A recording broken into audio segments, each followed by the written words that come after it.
नमस्कार दोस्तों। और मैं आज आपको कृष्ण जन्माष्टमी की बहुत बहुत बधाई देती हूँ। आज मैं आप सब लोगों से एक चीज़ शेयर करना चाहती हूँ कि जब मैं बहुत छोटी थी तो मैं भागवत गीता पढ़ा करती थी।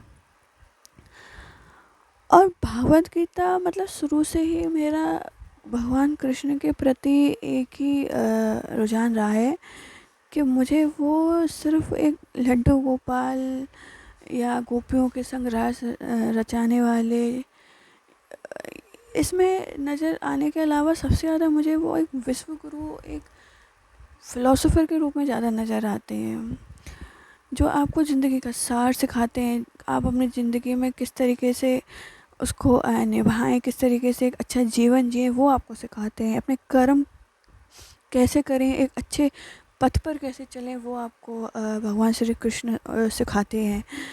तो मुझे ऐसा लगता है कि अगर आप भागवत गीता नहीं पढ़ते हैं, मैं मतलब आज के ज़माने में आप किसी को धर्म के लिए फ़ोर्स नहीं कर सकते। हालांकि यही चल रहा है कि सब एक दूसरे को फ़ोर्स करते हैं, क्योंकि गलत है।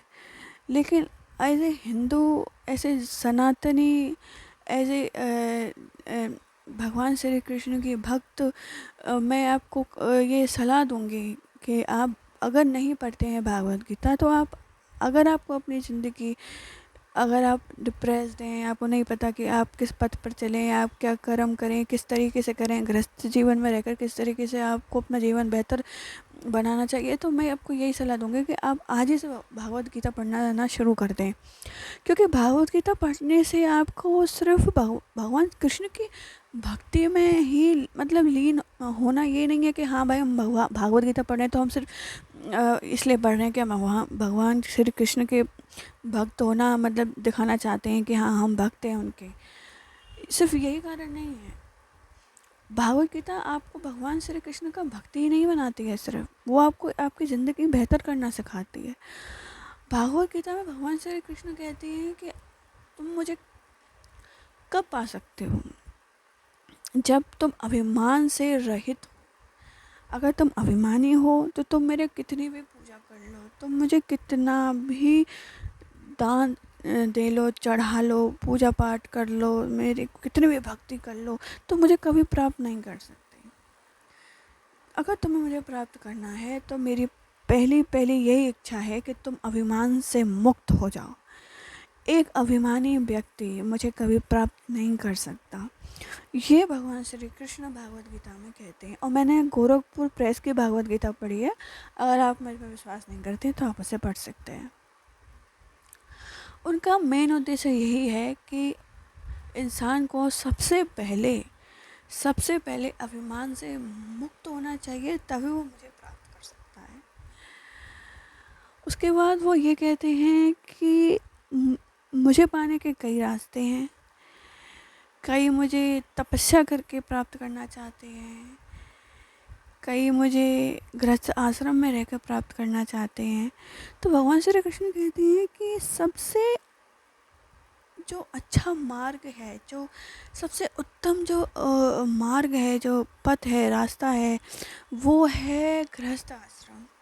क्योंकि भगवान श्री कृष्ण भागवत गीता में कहते हैं कि ये सबसे ज़्यादा कठिन जो आश्रम है वो गृहस्थ आश्रम है। सबसे कठिन, कितनी समस्याएं होती हैं गृहस्थ आश्रम में। इसके अलावा भगवान श्री कृष्ण कहते हैं कि मैं एक भागवत गीता जब मैं पढ़ती थी बचपन में, तो एक बहुत ही अच्छा चित्र बना हुआ था उसमें।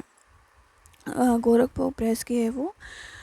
उसमें एक चित्र है, मुझे अभी भी ऐसा है जैसे मेरे सामने ही हो। मुझे याद है कि उसमें एक राजा है, वो हाथी पे बैठा हुआ है और नीचे उसके एक भिखारी खड़ा है और एक कुत्ता, एक कुकुर है वहाँ। और भी मतलब कुछ चित्र उसमें बने हुए हैं, पर मुझे वो अच्छे से ध्यान नहीं आ रहा, पर ये मुझे अच्छे से ध्यान है। तो और हाँ, उसमें जो हाथी है और जो कुकुर है, जो कुत्ता है, और जो भिखारी है और जो राजा है, उसमें उन्होंने क्या बताया है कि भगवान श्री कृष्ण किसके मन में सबसे ज़्यादा विराजमान है। ठीक है। तो उसमें जो राजा है उसके अंदर भगवान श्री कृष्ण उन्होंने नहीं दिखाए हैं। उन्होंने हाथी के अंदर भगवान श्री कृष्ण दिखाए हैं, उन्होंने उस भिखारी के अंदर दिखाए हैं जो कि बहुत ही दुखी है, उन्होंने उस कुकुर के अंदर दिखाए हैं। क्यों ऐसा क्यों दिखाया है उन्होंने? वो बोलते हैं कि ये जो राजा है, जो हाथी के ऊपर बैठा है, ये बहुत ही अभिमानी है, ये अभिमान से युक्त है, मैं इसके अंदर विराजमान नहीं हूँ। वो जो जिस हाथी के ऊपर बैठा है, जो अभिमान से मुक्त है, जिसके अंदर कोई छल नहीं है, कपट नहीं है, मैं सिर्फ उसके अंदर विराजमान हूँ। वो दरिद्र, वो दुखी, वो गरीब, जो परमात्मा से जिसकी लय है, मैं उसके अंदर विराजमान हूँ। तो भगवान श्री कृष्ण कहते हैं कि अगर तुम राजा के समान अभिमानी बनोगे तो मैं तुम्हें कभी नहीं मिलूँगा। ऐसे ही भागवत गीता आपको बहुत सारी चीज़ें सिखाती है। मैं आपसे यही कहना चाहूँगी कि मुझे भागवत गीता ने मुझे बहुत कुछ सिखाया है और आपको भी सिखा सकती है। तो आप आज ही से पढ़ना शुरू कर दें, और आप पढ़ते हैं तो मैं बहुत बहुत आपको धन्यवाद देना चाहती हूँ कि आप उसको पढ़ते हैं। और भगवान कृष्ण आप पर ऐसी कृपा बनाए रखें, आपके सारे दुखों को दूर करें। और थोड़ा सा मैं भी अपने लिए कहूँगी कि मेरे दुखों को भी भगवान श्री कृष्ण दूर करें, क्योंकि कष्ट तो ज़िंदगी के पार्ट है, ये तो आते जाते रहते हैं, जीवन का चक्र है, तो चलता ही रहेगा। जय श्री कृष्ण। आपको फिर से कृष्ण जन्माष्टमी की बहुत बहुत बधाई।